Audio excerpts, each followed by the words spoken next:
مولانا ایک اور چیز میں اکثر دیکھتا ہوں سوشل میڈیا پہ بھی، وہ یہ ہے کہ اللہ کے نبی صلی اللہ علیہ وسلم کی وفات پانے کے بعد جو ہے صحابہ میں اختلاف ہو گیا، اور اس کے اوپر لوگ بڑا مختلف اوپینین رکھتے ہیں. کوئی ایک طرف ہے بالکل، اور کوئی جو ہے مطلب کہ صحابہ جیسے حضرت معاویہ رضی اللہ تعالیٰ عنہ ہیں ان کے بارے میں بھی بات کی جاتی ہے. تو وہ پس منظر سارا کیا تھا، اور ان کے اختلاف جو صحابہ کا اختلاف ہوا ہے اس کے اوپر ہمیں کیسا اپنا رویہ رکھنا چاہیے؟ امام احمد بن حنبل رحمہ اللہ سے کسی نے یہی سوال کیا تو انہوں نے فرمایا، بیٹا تلک امت قد خلت لہا ما کسبت ولکم ما کسبتم ولا تسألون عما کانوا یعملون. بیٹا وہ لوگ تھے جو گزر گئے، جو اچھا کیا ان کو ملے گا، جو برا کیا ان کے سر پہ پڑے گا، اور تم سے نہیں پوچھا جائے گا کہ وہ کیا کرتے تھے.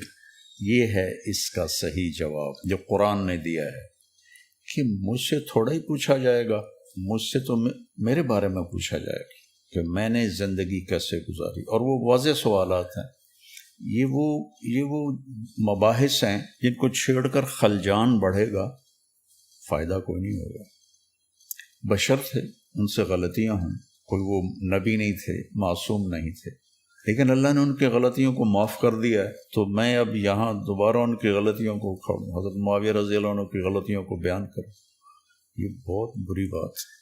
تیسرا سوال اہم ہے، اور جو یہ چیزیں ہمیں بھی فیس کرنا پڑتی ہیں، اور یقیناً یہ جب سوال آیا تو ان کو بھی یقیناً یہ دشوار ہوئے ہوں گے کہ اہل سنت کے اندر جو ناسبی اور یزیدی ٹائپ لوگ گھسے ہوئے ہیں وہ اس کے اوپر بحث کرتے ہیں، اور تھوڑی ہی دیر کے بعد ایک ان کے زوم میں جو انہوں نے لکھا ہے کہ مضبوط آرگیومنٹ پیش کرتے ہیں کہ حسین علیہ السلام اور یزید کے مسئلے سے متعلق قیامت کے دن پوچھا ہی نہیں جائے گا تو اس پر بحث میں الجھنے کا کیا فائدہ ہے، اور اس پر سکوت ہی اختیار کرنا چاہیے. تو میرا سوال یہ ہے، آپ تو جواب دیں گے، کہ یہ پہلے گھنٹے میں یا پہلے 10-20 منٹ جو بحث ہوتی ہے تو اس میں سکوت کا خیال نہیں رکھنا چاہیے؟ نہیں، وہ سکوت کا مطلب انہوں نے چینج کر دیا ہے. اچھا، سکوت کا مطلب یہ ہے کہ ہم جو کچھ بولتے رہے وہ ٹھیک ہے، آپ سکوت اختیار کریں، یہ مطلب ہوتا ہے سکوت کا. میں اس سوال کے اوپر 2 گھنٹے بول سکتا ہوں، لیکن کوشش کروں گا کہ میں مختصر سے وقت میں یہ کیڑا نکالوں. یہ موسٹ آسکڈ کوسچن ہے اس وقت، اور وہ بھی صرف اس لیے بنا ہے کہ میں نے کچے چٹے کھول دیے ہیں آل امیہ کے، بخاری اور مسلم کی روشنی میں. اب ان کو پڑ گئے ہیں ہاتھ پاؤں، تو اب یہ کہہ رہے ہیں سکوت اختیار کرے. جب آپ لوگ ناسبیت پھیلا رہے تھے، ناسبی کہتے ہیں جو سیدنا علی کے خلاف کھڑے ہونے والے لوگ ہیں، یزیدیت پھیلا رہے تھے، اس وقت آپ لوگوں کو کوئی شرم و حیا نہیں آئی ہے.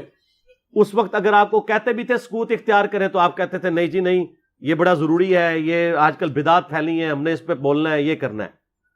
اب جب آپ کو آ کے کسی نے کنفرنٹ کرنا شروع کیا ہے، اور آپ کا پورا کچا چھٹا کھول کے بخاری مسلم کی روشنی میں یہ ریسرچ پیپر لکھ دیا ہے، 200 احادیث میں نے اس میں جمع کی ہیں اکثر بخاری مسلم سے، واقعہ کربلا کے پس منظر کے اوپر. یہ کربلا ایک دن میں نہیں ہوئی. اب ان کو پڑ گئے ہاتھ پاؤں، اور یہ کہہ رہے ہیں وہ جی ایسی باتیں نہیں کرنی چاہیے.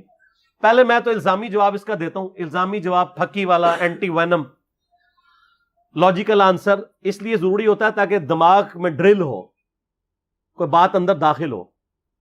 مجھے یہ بتائیں کہ ڈاکٹر ذاکر نائک نے جب 2009 کے اندر یزید کو رضی اللہ عنہ کہا، As far as your understanding about the wall of Karbala, you said that Yazid, may Allah be pleased with him, Yazid, may Allah be pleased with him, Yazid, may Allah be pleased with him, that he was ferocious and he was a villain, etc.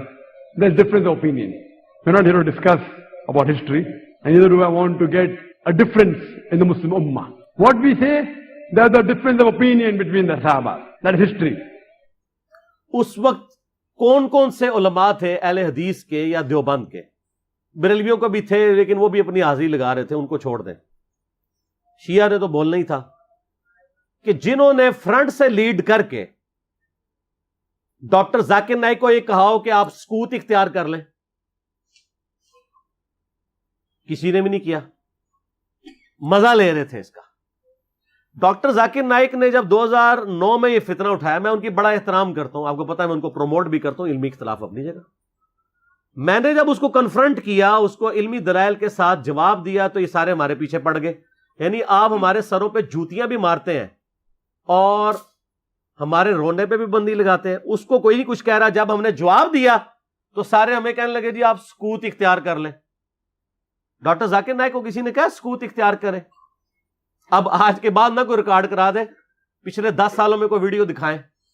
10 سالوں میں نہیں دکھائیں, شروع کے 2-3 سالوں میں, 2009, 10, 11, 12 میں doctor Zakir Naik کا نام لے کے کسی نے کہا سکوت اختیار کریں. تو وہ تو سکوت کا مطلب یہ کہتے ہیں کہ آل امیہ کو آپ ننگا نہ کریں.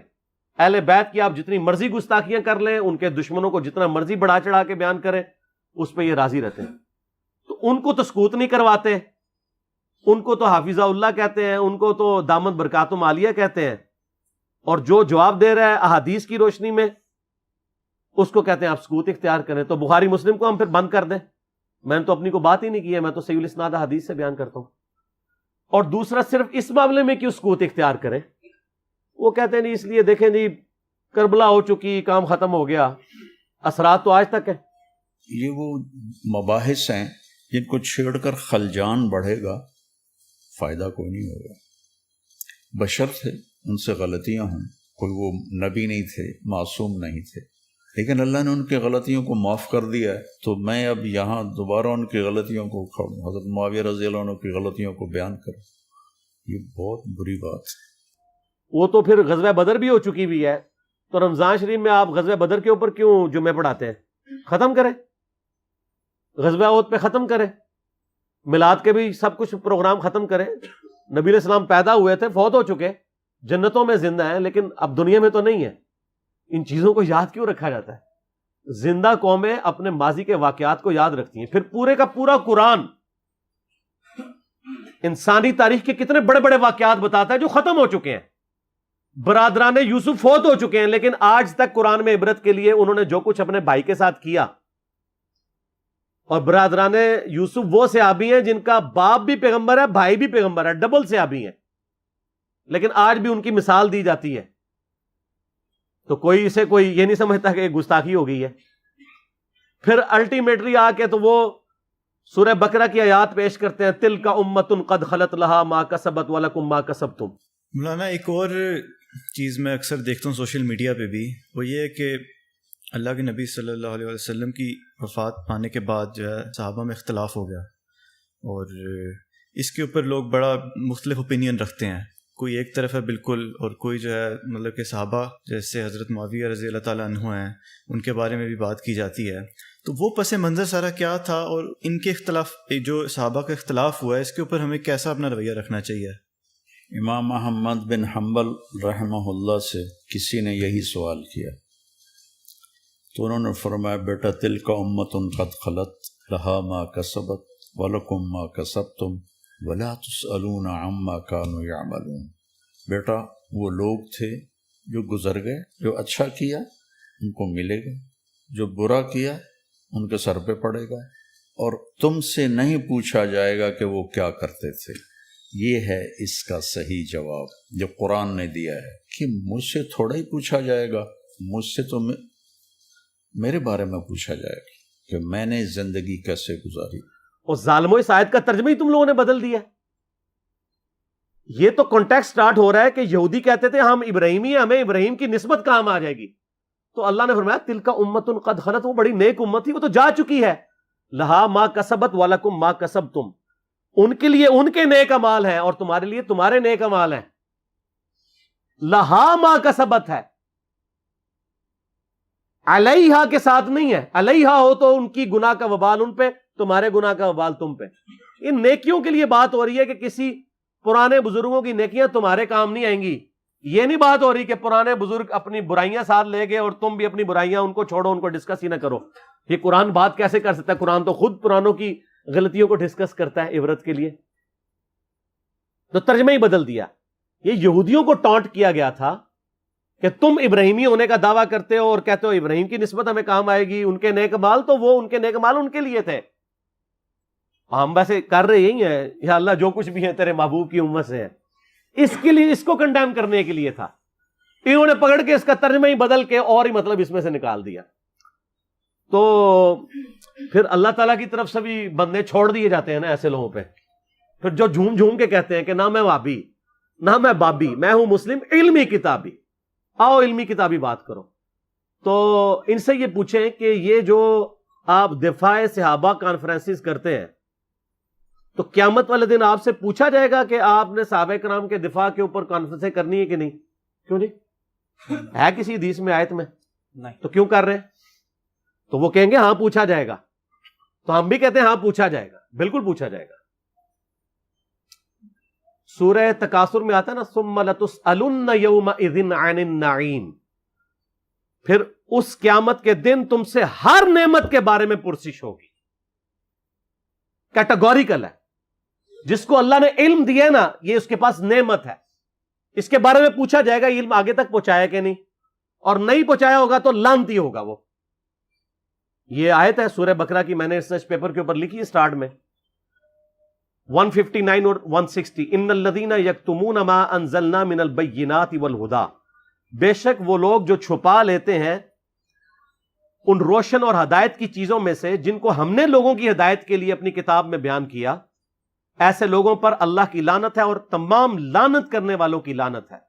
الا الذین تابوا واصلحوا، سوائے ان لوگوں کے جو توبہ کر لیں، اپنی اصلاح کر لیں، وبینوا، اور اصلاح پہ اکتفا نہیں بلکہ وہ لوگوں کو بتا بھی دیں جو کچھ چھپایا تھا.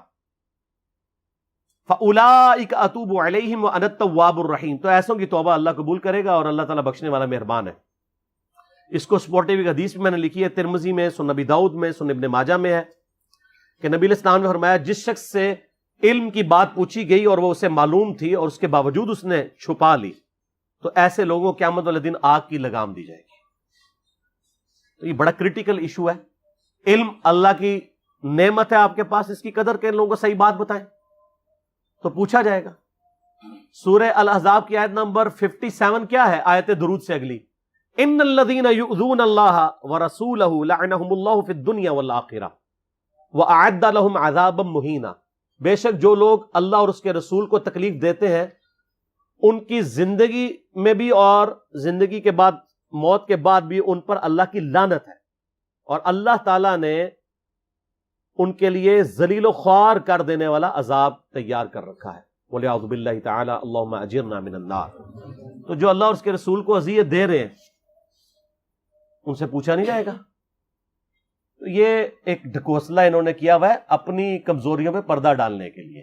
خود جو کچھ مناظرے کر رہے ہوتے ہیں اس کے بارے میں کیا پوچھا جائے گا؟ جو یہ کام کر رہے ہوتے ہیں وہ کہیں گے پوچھا جاتا ہے، تو اس کے بارے میں کیوں نہیں پوچھا جائے گا؟ اور جی کو یہ بنیادی مسئلہ ہے. فضائل صحابہ احمد بن حنبل کی کتاب میں 2 روایتیں ہیں صحیح سند کے ساتھ. ایک روایت میں ہے کہ سیدنا علی بن ابی طالب کہتے ہیں، یہ حدیث موقوف ہے اور ظاہر غیبی خبر ہے، نبی علیہ السلام کے بتانے پر موقوف ہے، کہ میری وجہ سے 2 فرقے گمراہ ہوں گے، ایک میری محبت میں غلوف کر کے، ایک میری دشمنی میں غلوف کر کے.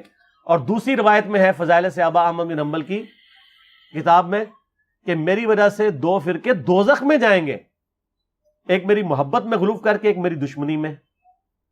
تو جب آپ کی جنت اور دوزخ کا فیصلہ اس کے اوپر ہو رہا ہے تو پوچھا کیوں نہیں جائے گا؟ اچھا اپنا کام یہ پورا کر رہے ہیں کہ جو سیدنا علی کی شان میں غلوف کر رہے ہیں ان کو یہ خوب سمجھا رہے ہیں کہ جی آپ اپنے آپ کو صحیح طریقے سے صحیح بندے کا پتر بنا لو ورنہ پوچھا جائے گا. تو جو سیدنا علی کے مخالفین ہیں ان کو سمجھانے کی ذمہ داری کس کی ہے؟ ان کو کون سمجھائے گا؟ وہ ساری اس پلیٹ فارم سے سمجھایا جا رہا ہے، دونوں کو سمجھایا جا رہا ہے اللہ کے فضل سے. تو جنت و دوزخ کا تو فیصلہ ہونا ہے. پھر جو صحیح مسلم کی حدیث ہے 240 انٹرنیشنل نمبر کے مطابق، علی سے محبت نہیں رکھے گا مگر مؤمن، علی سے بغض نہیں رکھے گا مگر منافق. تو آپ کے ایمان کا لٹمس ٹیسٹ ہی جو ہے وہ محبت علی ہے. تو جنت اور دوزخ کا فیصلہ اس کے اوپر نہیں ہونا. پھر غدیر خم کی حدیث جو صحیح مسلم میں 6225 سے 6228 تک ہے، آپ علیہ السلام کا آخری خطبوں میں سے ایک خطبہ ہے وفات سے 2.5 مہینے پہلے خم نامی گاؤں میں. اس میں کیا الفاظ ہیں؟ اے لوگو آگاہ ہو جاؤ، میں بھی ایک انسان ہوں، قریب ہے کہ اللہ کا قاصد یعنی موت کا فرشتہ میرے پاس آئے اور میں اس کی دعوت قبول کر لوں. میں اپنے بعد تم میں 2 بھاری چیزیں چھوڑ کے جا رہا ہوں. ان میں سے پہلی چیز اللہ کی کتاب ہے، اس میں ہدایت ہے، اس میں نور ہے. تم اللہ کی کتاب کو پکڑو، اپنا تعلق اس کے ساتھ مضبوط کرو. اللہ کی کتاب اللہ کی رسی ہے، جو اسے پکڑے گا ہدایت پہ ہوگا، جو چھوڑ دے گا گمراہ ہو جائے گا. اور دوسری بھاری چیز میرے اہل بیت ہیں. پھر 3 دفعہ آپ علیہ السلام نے فرمایا میں اپنے اہل بیت کے معاملے میں تمہیں اللہ کا خوف دلاتا ہوں، میں اپنے اہل بیت کے معاملے میں تمہیں اللہ کا خوف دلاتا ہوں، میں اپنے اہل بیت کے معاملے میں تمہیں اللہ کا خوف دلاتا ہوں. جب نبی علیہ السلام آپ کو ڈرا رہے ہیں وہاں تو کسی نے کہا یا رسول اللہ اہل بیت کے بارے میں پوچھا جائے گا. پھر المستدرک الحاکم میں صحیح سند کے ساتھ حدیث ہے انٹرنیشنل نمبر کے مطابق 4712 کہ نبی علیہ السلام نے فرمایا اگر کوئی شخص پوری زندگی حجر اسود اور مقام ابراہیم کے درمیان نمازیں پڑھتا رہے اور روزے رکھتا رہے اور قیامت والے دن اللہ سے اس حال میں ملاقات کرے کہ ہم اہل بیت کا بغض اس کے دل میں ہوا تو اللہ اسے ضرور دوزخ میں داخل کرے گا. اگر اہل بیت کا بغض نمازوں کے باوجود، اور عام نمازیں نہیں، حجر اسود اور مقام ابراہیم کے درمیان اور روزے رکھنے کے باوجود آپ کو دوزخ میں لے جا سکتا ہے، تو کیوں نہیں پوچھا جائے گا؟ ایک کہانیاں بند کرو. اصل میں ان بچاروں کا بھی قصور نہیں، ان کے بڑے بزرگ بھی ان کو کہانیاں کراتے رہے. انہوں نے وہی کہانیاں سن کے تو آگے بیان کی. ان کو کیا پتا تھا کہ آگے تو مسئلہ کھڑا ہو جائے گا؟ آگے تو ہر جگہ یہ آواز آ رہی ہے کہ نہ میں وہابی، نہ میں بابی، میں ہوں مسلم علمی کتابی. ان کے تو گاٹے فٹ ہوگی یہ چیز. تو یہ اتنی ساری آیات اور احادیث اس بات کا ثبوت ہے کہ یہ سچائی ہے، اور یہ سکوت کا صرف آپ کو کہتے ہیں. جو بکواسات کر رہے ہوتے ہیں ان کو نہیں کہتے. مودودی صاحب کے پیچھے پنجے جھاڑ کے پیچھے پڑ گئے جی مودودی صاحب نے خلافت و ملوکیت لکھ کے مصیبت کھڑی کی. اور بھائی جو آپ کے روحانی ابا جی محمود احمد عباسی صاحب منکرین حدیث میں سے تھے، جنہوں نے خلافت معاویہ اور یزید کتاب لکھ کے سیدنا علی کی گستاخیاں کی، حسین ابن علی کی گستاخیاں کی علیہم السلام، اس کے جواب میں خلافت و ملوکیت آئی ہے. کہتے نہیں ایویں لکھ دی، ایویں نہیں لکھی، جواب میں لکھی ہے. اور پھر سعودیہ کی فنڈنگ کے بعد یہاں پہ لوگوں نے جب حسین ابن علی کو نیچے کرنا شروع کیا اور یزید کو اوپر اور یزیدی پارٹی کو اوپر کرنا شروع کیا، تو پھر 5B آ گیا. آپ دیکھیں کبھی بھی انیشیٹو اہل بیت کے چاہنے والوں کی طرف سے نہیں لیا جاتا. یہ تو ہم جواب والی سائڈ پہ بیٹھے ہوتے ہیں، ہمیشہ یہ پنگا لیتے ہیں، ہم جواب دیتے ہیں. جب جواب دیتے ہیں ان کی ہوتی ہے ٹھکائی، پھر یہ کہتے ہیں سکوت اختیار کر لیں. سمجھ آ گئی آپ کو پوری گیم؟ یہ سکوت کا بات یہ کرتے ہی اس لیے ہیں کہ ان کی ہوتی ہے ٹھکائی. ان کو تو یہ حدیثیں ہضم نہیں ہوتی ہیں. اب یہ اپنے عوام کو منہ نہیں دکھا سکتے، پھر ان کو بڑی مصیبت کھڑی ہو جاتی ہے کہ اب کیا کریں، کس طریقے سے اب قابو کریں. تو آخری حل یہ ہے سکوت اختیار کر لیں. سکوت آپ لوگوں نے تو کوئی نہیں اختیار کیا ہوا. آپ کے سامنے جب صحابہ کرام کی توہین ہوتی ہے تو آپ کیوں شیعہ کو سمجھاتے ہیں؟ سکوت اختیار کریں نا. کون سا آپ سے قیامت دن پوچھا جائے گا؟ یہ میں الزامی طور پہ بات کر رہا ہوں. اور آپ کے بڑے بزرگ سیدنا علی اور حسین ابن علی کی گستاخیاں کریں، ان سے اپنے بغض کا اظہار کریں، جب ہم ان کو سمجھائیں تو ہمیں کہتے ہیں آپ سکوت اختیار کریں. تو سر یہ 2 نمبر پالیسی چھوڑ دیں. میں نے پہلے بھی ان کو کہا ہے کہ لوگ گھاس کھانا چھوڑ چکے ہیں. پہلے لوگوں کو آپ نے بے زبان بھیڑے بنایا ہوا تھا، اب لوگوں کے ہاتھ میں قرآن و حدیث آ گیا. اور اس ریسرچ پیپر کے بعد تو یقین کریں ان کے پلے کوئی شے نہیں رہی ہے. یہ ریسرچ پیپر آپ ضرور منگوا کے پڑھیں. ایکسٹرا آرڈنری ریسرچ پیپر ہے. انشاءاللہ آپ کو معاملات کلیئر ہو جائیں گے انشاءاللہ تعالی. ٹھیک ہو گیا؟